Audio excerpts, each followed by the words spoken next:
Brawlers, baby. You're watching the Brawlers Sports Boxing Show podcast, starring CEO Rick Muhammad. The Brawlers Sports Boxing Show podcast. Let's go, Jack.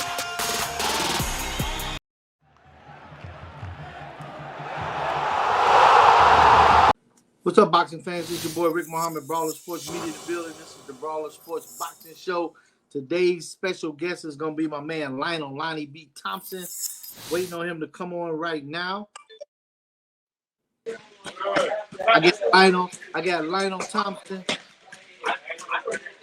I got my man Lonnie B online right now. I had to go live before they canceled us. I was a little slow. Yeah, now you Hey, good. champ, look here, ain't no introduction needed. This is my man, super middleweight champion, contender, Lionell Lonnie B. Thompson. For all of you who don't know who he is, I'm going to let him do his own honors and introduce himself. Go ahead, champ. So I'm Lonnie B from Buffalo, New York.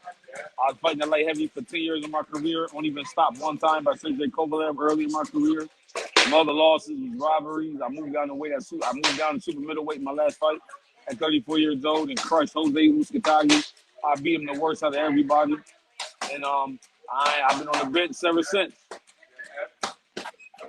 So, the fans don't know about you being a Floyd Money Mayweather TMT promotional fighter, if you will, having fought like 2.5 years. Explain that and tell them about your last fight, those 2.5 years against Jose Uskatagi. Pronounce his last name. Tell them about that fight. Uskatagi. I got the fight on a 2 week. Yeah, Uskatagi. I got the fight on a 2.5 week notice. I sparred one time and get no training expense money, and they made me make a weight I've never made before. And it was set up for me to lose, but I know who can beat me and who can't. And no super middleweight can beat me. Not David, not Canelo, not none of them.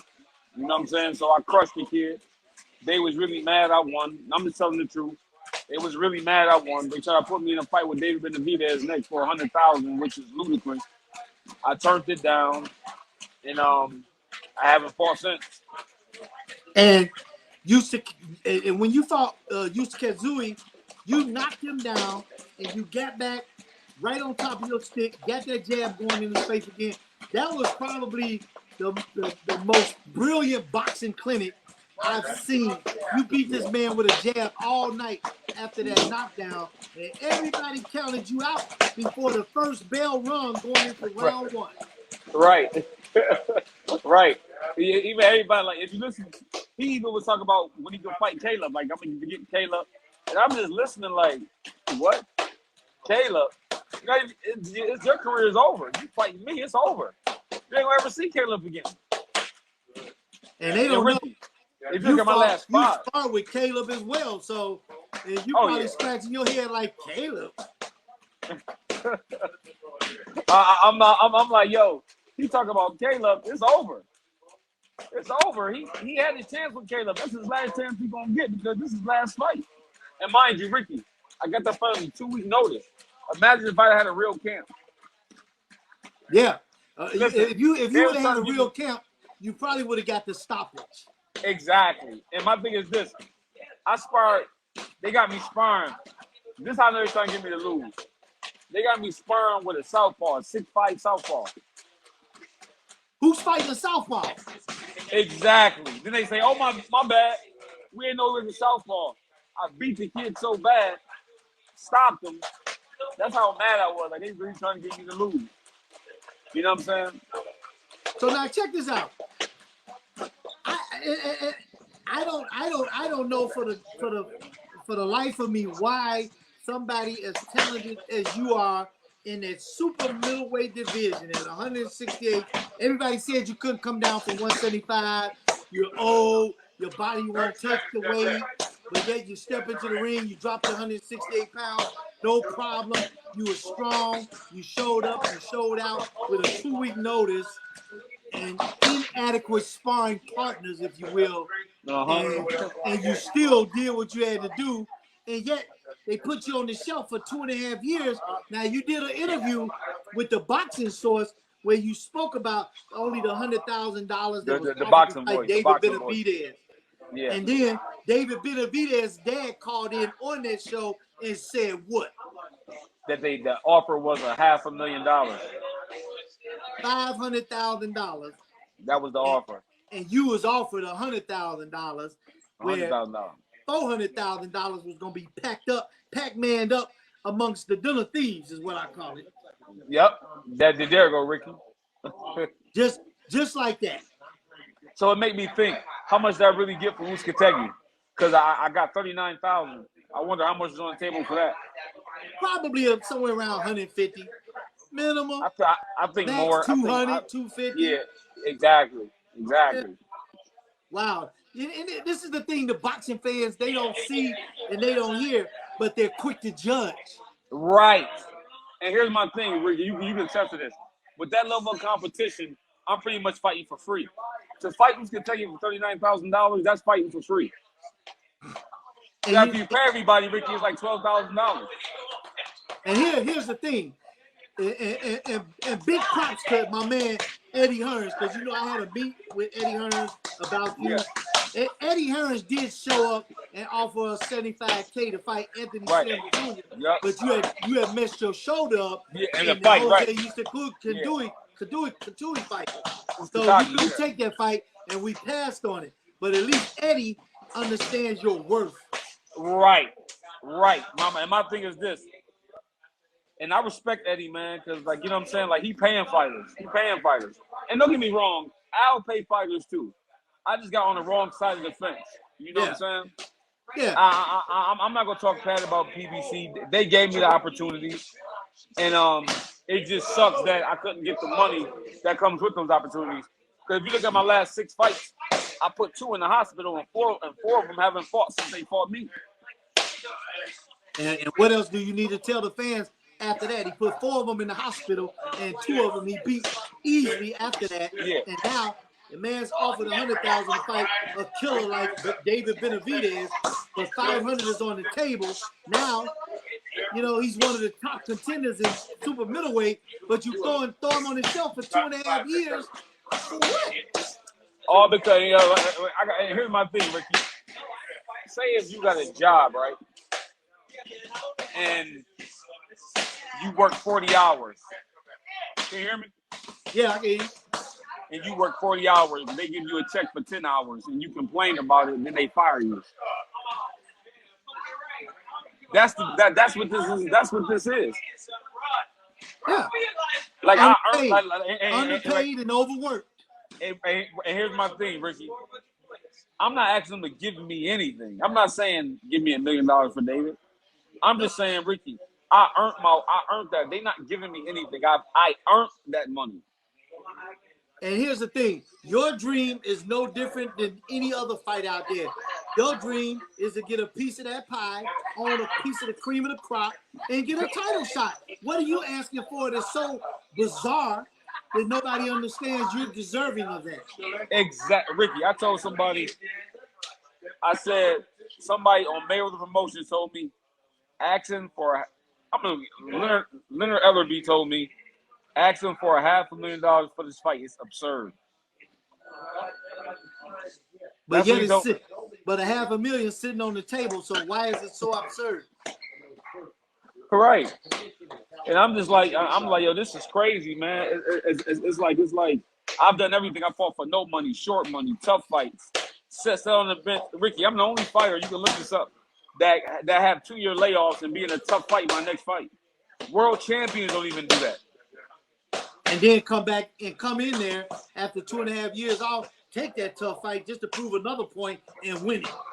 And then Ricky, and then not get paid the next one. Then get to happen the same thing for me the next time. Right. Okay, you gotta go back on the shelf. 2.5 years. We weren't expecting you to win this. Right. And then I don't get promoted. I don't get paid. It's just like F that. I mean, F that nigga. And this is a true story, y'all.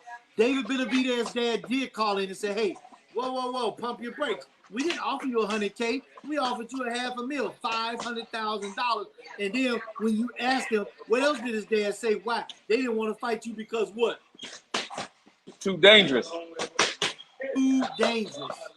Now, if everybody feels like you're old, you can't make weight, your body's preserved because you ain't really been beat up or nothing. Hey, Ricky, you know what's crazy?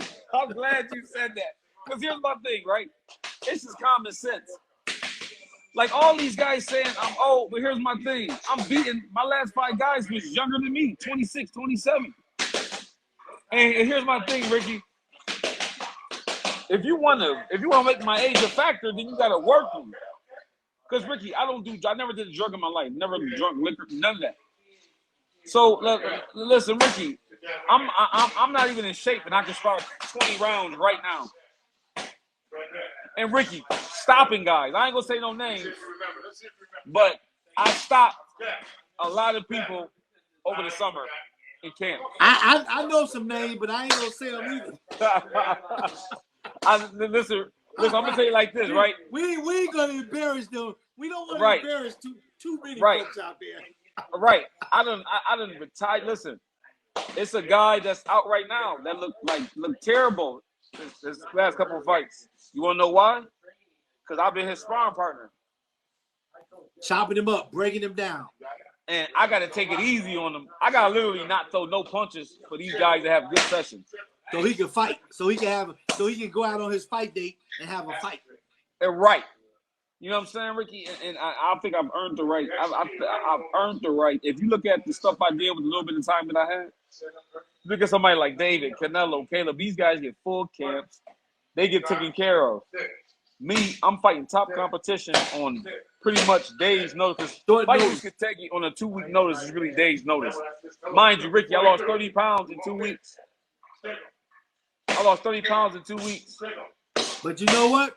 You was determined, and you took that fight to prove a point and to shut all these damn critics up. Right. I'm not old. I lost the weight in 2 weeks.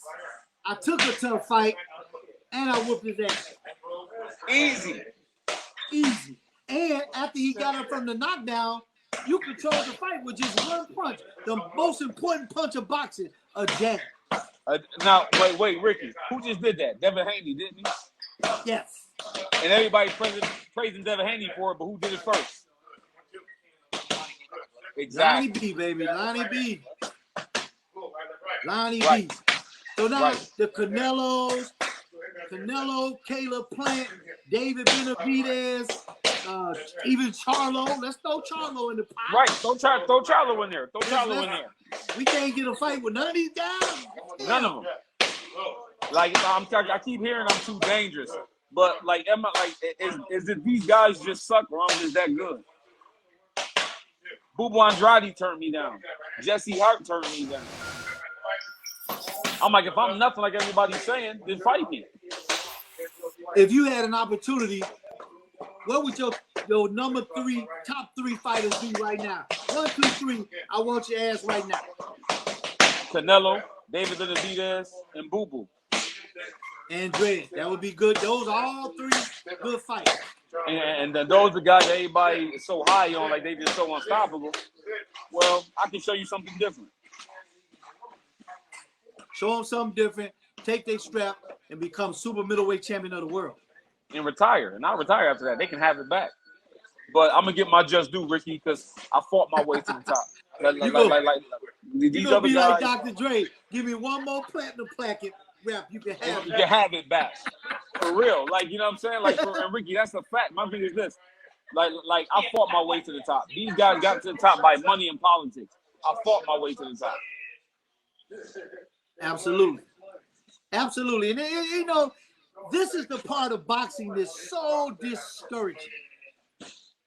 The fans don't understand all the chaos and all the BS that real fighters, dedicated, motivated fighters like yourself have to go through.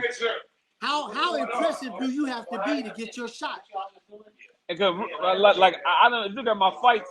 Not only do I beat, I give world championship performances. If you look at the way I beat guys and the way David beat guys, David get 110 weeks. I get 2 weeks, and we destroy guys. I think I destroy guys better because I'm fighting way tougher competitions. This is my one fight with Uskategi. He wipes his whole record away. Who has he beat on his record that you can compare to Uskategi? Who? Right. And then they want to fight what? David Lemieux, you know, easy fights like that. Why you could? They want to give him a fight to fight David Lemieux. They give him a fight to fight David Benavidez. Why couldn't you have that fight? Right. And here's my thing. He deserves a shot with Canelo because of that. No. And I don't deserve a shot with Canelo, and I've been in way tougher fights. And you know, it's a lot of fights and a lot of fighters like yourself that's going through this, and it's sad because it gives boxing such a bad taste in a black eye, man. Yep. And you know, I think it's because I'm black too. Because I'm black, and sometimes, Ricky, right? Somebody like me, I'm an arrogant dude, but now I'm not arrogant with the way I talk. I'm arrogant with the way I fight. Like when people, if you want to motivate me, put me in a situation you think I can't overcome, and I promise you get a different animal. Right, you show them arrogance with the gloves. Right, like when they thought the stage was gonna beat me, I said, not only am I gonna win, I'm going to dominate. Because just barely winning not good enough for me. Because anybody can just barely win. I'm going to dominate.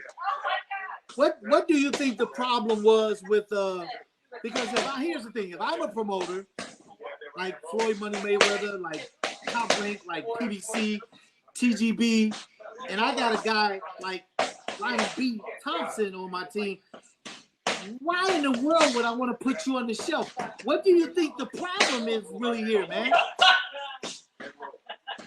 Honestly, Ricky, I couldn't even tell you, man. Like I scratch my head the same way too. Like is it because it's got to do with jealousy? Do it got to do with ego? Like I just don't understand because I'm under the impression that if you play basketball and you got a player that's arrogant on the court, putting up 100 points every night, why would you sit him on the bench? Right. I want that. And here's my thing. Yeah, and we knocking these top guys out because they think you a nobody. We going to the ship. You know what I'm saying? And my thing is this: they can make so much money with me fighting. Everybody gonna eat. Everybody eat. Yeah. And Ricky, you know what I think it is, Ricky? I think it's because how you gonna get mad at me because I won't let you steal from me? Like that's crazy. Like like anybody who agree with this is that's Hitler stuff. That's slavery. Like so basically y'all sitting me on the bench because I wanted all the money y'all earned. Y'all trying to blackball me. Y'all trying to blackball me because I asked to be treated fair. That's the part when fighters learn the business side of the sport of boxing, not just putting on gloves and going out there doing what they do and taking whatever you give them. And you learn the actual business side, the back end, and you know what the worth is on the table. And then you expect it, you request it, you demand it. And here's my thing, Ricky. You can't demand something that you haven't earned. I'm demanding something that I've earned. And it's crazy for it to come from a black man. I'm just going to keep it real. To hear Floyd Mayweather say, an article just came out where he said the talent get paid the most, not the promoter, not the manager. He said he made it to where he made it where the fighter gets the lion's share. He said he made it to where fighters get on the even playing field now. So to hear him say all that, but try to give me 100,000 to fight when it's $500,000 on the table, it's like, yo, you serious, homie? You serious? Have you ever had like a heart-to-heart one-on-one with Floyd about his actions and? Well, that's kind of it's hard to talk to somebody who think they God. It's hard to talk to somebody who thinks that nothing he do is wrong.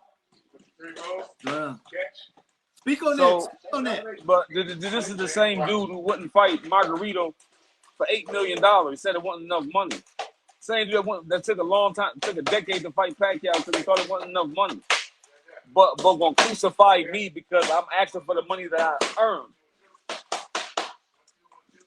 Not that you gave me, that I earned. And when I say I've earned it, if you look at my record, I fought the kid Steve Lovett. He was 16-0 from Australia. They told me if I won that fight, I was gonna make money. You know how much I made for that fight, Ricky? $7,500. I go out there and stop him in 2 rounds. Oh, you gonna make some money? They put me there with another undefeated kid that they was big on. I crushed and retired him. You know how much I made for that fight, Ricky? $15,000. Then they put me on the bench for a year. Yeah, man. Boxing is terrible. It's, this is the stuff that's got to stop.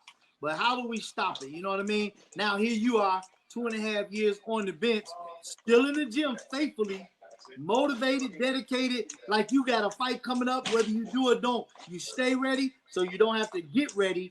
Exactly. And Lionell Lonnie B. Thompson is in the gym waiting for the phone call. And my thing is this, Ricky, all I'm trying to do is buy me a house, man.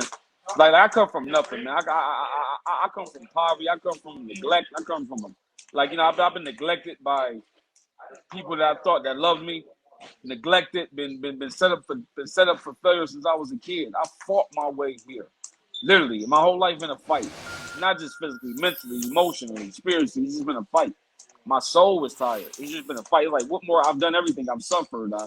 I fought for no money. I fought for short money. I played the game. How they say, play the game. I played the game. I've done everything that I could do. There's nothing else I can do. We need everybody watching that's got something to do with boxing as a matchmaker or a promoter. We need this man's phone to damn ring in the next 24 hours. What would you say right now?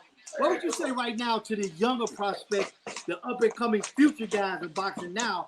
What would your advice be to them based on everything you've seen boxing show you? Be a businessman. Don't be a fighter. Be a fighter when it's time, but be a businessman. Because that's the mistake I made. Being too much of a fighter and showing people that I'm nice and I thought the money would come. To show people you nice and the money gonna come. But now boxing is the last thing they worry about now. It's about how stupid can you be. You know what I'm saying? Like how tight can your pants get? How much jewelry? That's what they call a good fighter now. That's a good fighter. Somebody that wear tight clothes, be in the club, getting in trouble, at rap parties and all that. That's he's a good fighter. Like boxing is the last thing they worry about now. It's not about how good you can fight. It's about how much jewelry you can wear, how tight your pants can be. It's about being an actor. How good can you act? That's what it's about. Absolutely. Yeah, this is just crazy, man, because I know you personally, and then I know Lonnie B as the killer fighter in the ring. And it's just like I don't understand how come you ain't got no strap on and I'm not out there in Vegas ticketing with you right now, champ. Right. No. How come you're not in my mansion, in my mini mansion, chopping up, talking about some business moves you trying to do? Exactly.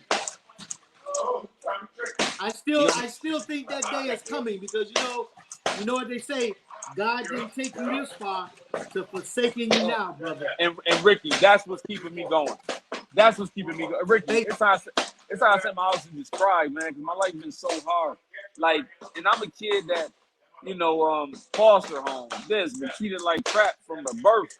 And I always kept a straight head. Like, you know what? It's going to get better, champ. You got to work through it. Like, having a child like that ain't no reason to be a failure.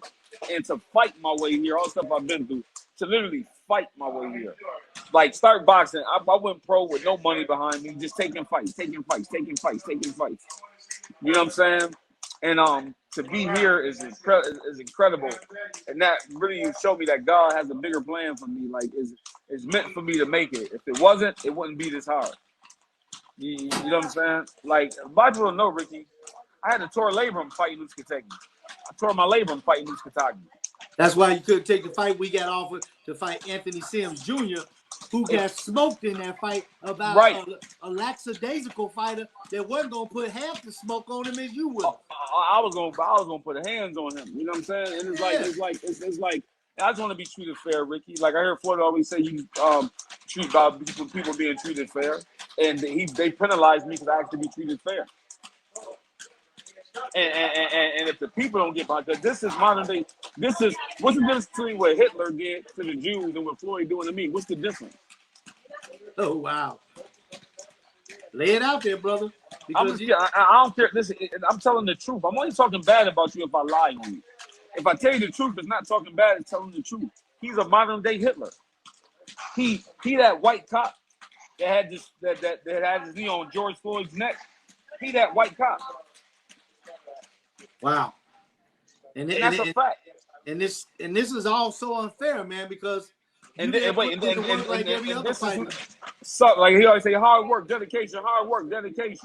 Right. Floyd can say whatever he want, but he got where he got because of politics. He can fight, but it was paved out for him. His uncle was world champion. Father, you know what I'm saying? He come from a boxing background, so it was paved out for him. Me, I'm the first in my family to do it. Right. And your road is gonna be 10 times as tougher, 10 times as harder.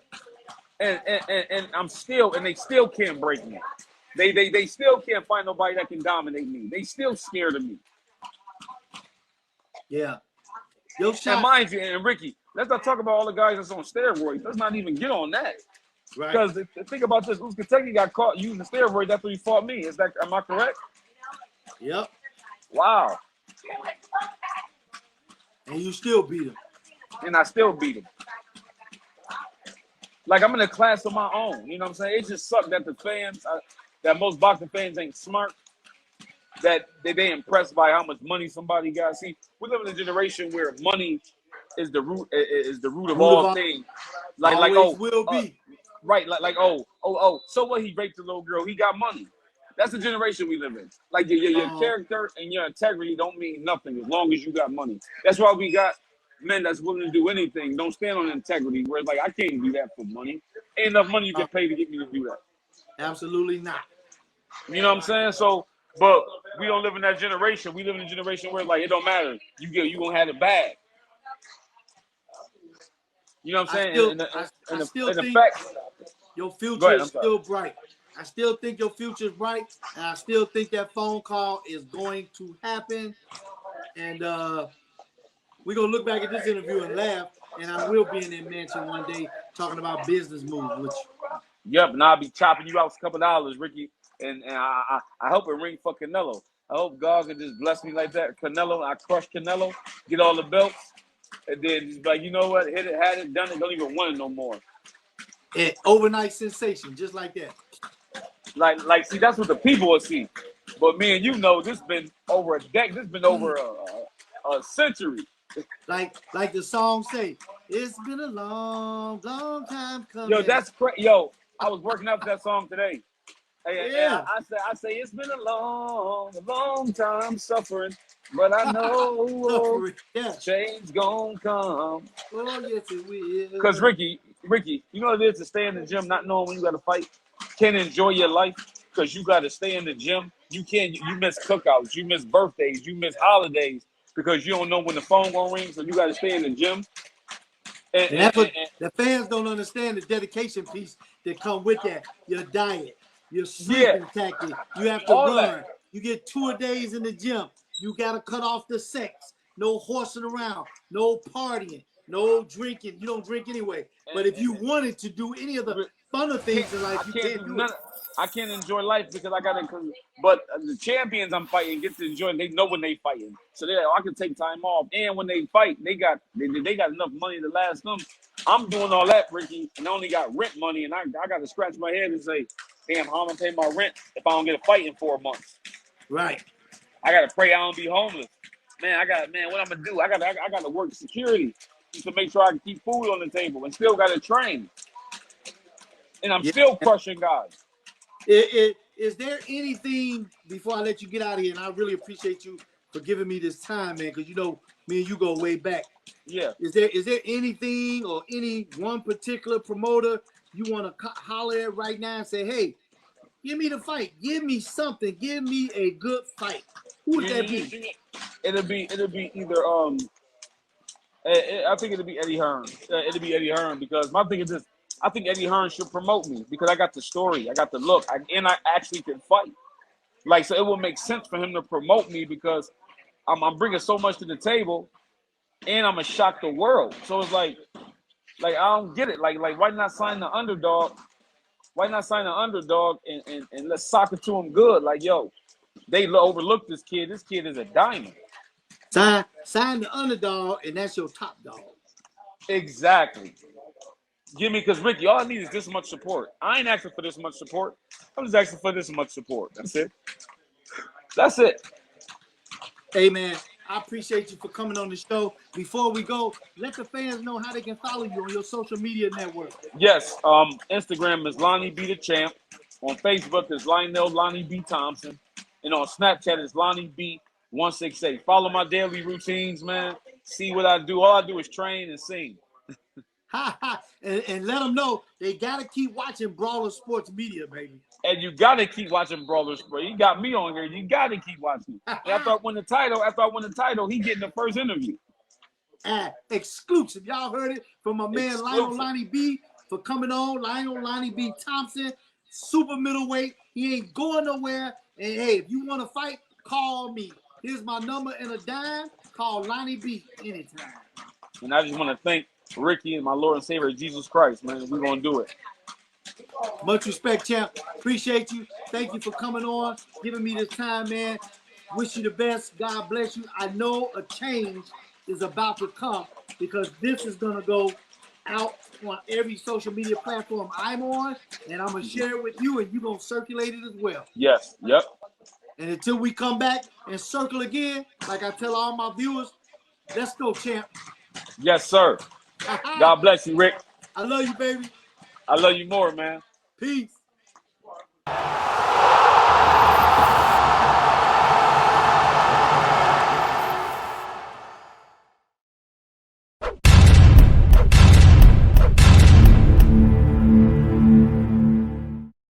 Brawlers, baby.